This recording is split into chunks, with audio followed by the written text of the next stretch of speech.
So when we come to addition and subtraction in year 5 and year 6, we tend to use the traditional compact method of writing the numbers in the columns. So we start with our ones column and then we move across all the way to the left.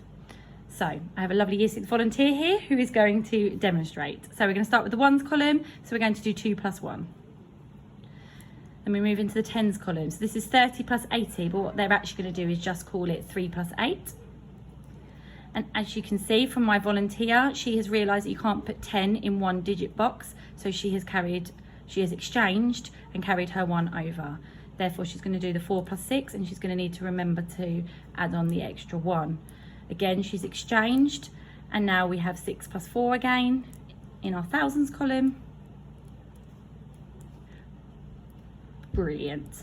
We can also apply this to decimals. So can you please write 164.8, add 38.9. So again, we can apply these skills to anything. We can apply them to any decimals. If the places are different, then we just use placeholders. So in this case, some children may choose to put a placeholder in the hundreds column, just so they know that there is no hundreds in this number. Brilliant. So again, my lovely year 6 volunteer is going to start on the right hand side. This time it's the tenths column, and she's going to add it in the same way. So again, she's exchanged and she's carried the 1. And remember to put her decimal point in to line up her columns. Thank you. And then we've got 4 plus 8 ones, and the 4 and 8 ones plus the 1 at the bottom. Well done. And then in the next column, in our tens column, we have our 6 and our 3. Well done. We've remembered to add on the additional 1. And then we have 1 plus 1. So 164.8 plus 38.9 is 203.7. Excellent. Same way with subtraction. This is similar to what we see when we were at school, if you like. So we have our subtraction here. So we're going to start, again, we always start on the right hand side. So we're starting with our ones column. So we have 2 take away 1, 2 subtract 1. Excellent. Then we have 3 take away 8, 3 tens, take away 8 tens. Unfortunately, we can't do that because that's going to get us a minus number. So she's going to go into the next column. She's going to exchange. She's remembering the concrete and the abstract of the chips and the peas. She needs to then carry 1 exchange, one of those 400s into 10 tens. So we get 13 tens. So now we've got 13 take away 8. Brilliant. Then we're looking at the hundreds column. We now have 300 to take away 600. So again, she's realised we can't do, so we're going to exchange. So we're going to move one of those thousands over to become 10 hundreds. So now we've got 1300 take away 600, which we just call 13 take away 6. And then we're left with 5 take away 4. And in the same way with addition, we can use this for decimal places and various things. And in year 5 and year 6, we often check with the inverse. So can my lovely volunteer, can you show us that 1,751 added on to 4,681 is going to get us back to our original number, which was 6,432. We like to use square because it just lines up all of our columns. So our books are all squares, and our whiteboards are plain on one side and square on the other. Go on then, my lovely year 6 volunteer. And then we've got our tens column, our hundreds column,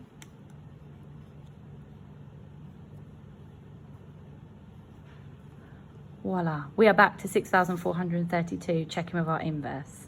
And that ends our video on adding and subtracting using compact methods in year 5 and year 6.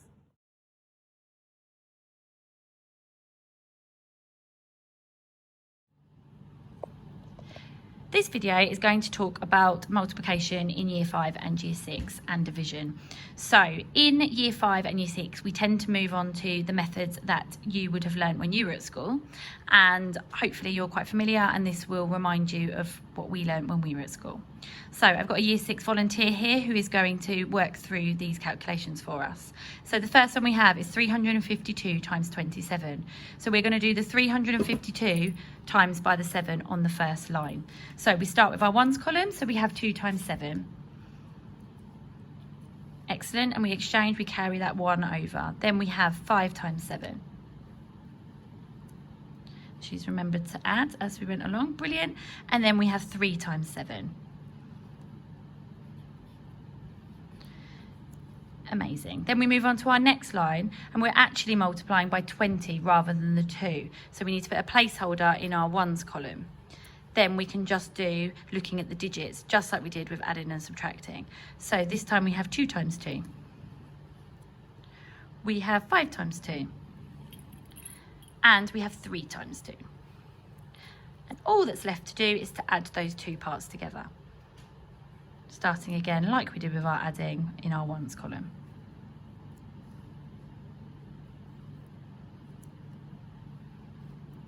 Excellent. And we could check with our inverse 9,504. If we divided it back out by 27, we'd get back to 352. This method can be applied to decimals in the same way with addition and subtraction. So at the bottom of this whiteboard, we have 4.62 times by 3. So we're going to work right to left, same as we have with all the other methods. So we're going to do 2 times 3, 6 times 3, remember to exchange, and 4 times 3. And then we check the plausibility of the answer. So 4 times 3 is 12. So we've got more than 4 there. So that would be very plausible that the answer would be 13.86. Well done. Moving over to division. Just like at the end of year 4, year 5 and year 6 continue to work on the bus stop method. We can apply this to decimals. In fact, let's show them. So if we put a point, what should we put there? 0.2. Okay, so we say 5s into 6. How many 5s are there in 6? Then we carry over the remainder. 5s into 11. 5s into 15. And then we'd put our decimal point, and we'd say 5s into 2. And at this point, the year 6s and the year 5s would add on an extra placeholder where they're going to carry over that remainder. And 5s into 20. And this could be used for money or measures, and where we'd use the 2 decimal places, but that could obviously go on for a long time, depending on what the divisor was. We also might represent that remainder as a fraction. So we could have had, if it was a whole number, we could have had a remainder as a whole number, or we could have had our remainder as a fraction, and then we might need to interpret our answer. So it might need to round up or round down depending on what the question asked. For example, how many whole boxes of cakes do we have, or how many cars do we need for children? We need to round up because we need to make sure we don't leave any children at school. Okay, then we have our long division, and I know lots of parents are quite worried about our long division. So we are going to go first of all, we're going to say 17s into 8. Well, we know that can't go because 8's too small. So then we're going to go along 17 into 88. So in year 6, they use something called a ready reckoner. And what they do with the ready reckoner is they write down the side some multiplication facts that they know. So they do 1 times, 2 times, 3 times, 5 times, and 10 times to see if these number facts are going to help us. Off you go then. So 1 times 17, 2 times 17, which we can work out obviously by doubling. Well done, put on the spot there. 3 times we can work out by adding the 1 times and the 2 times.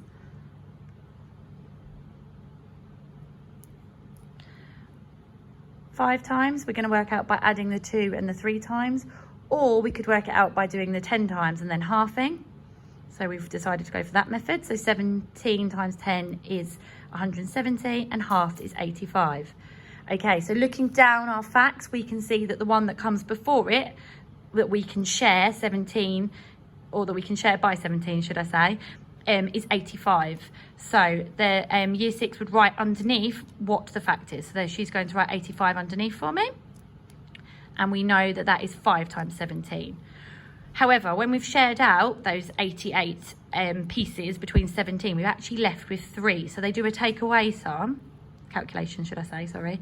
So we've got 8 take away 5 is 3, and 8 take away 8 is 0.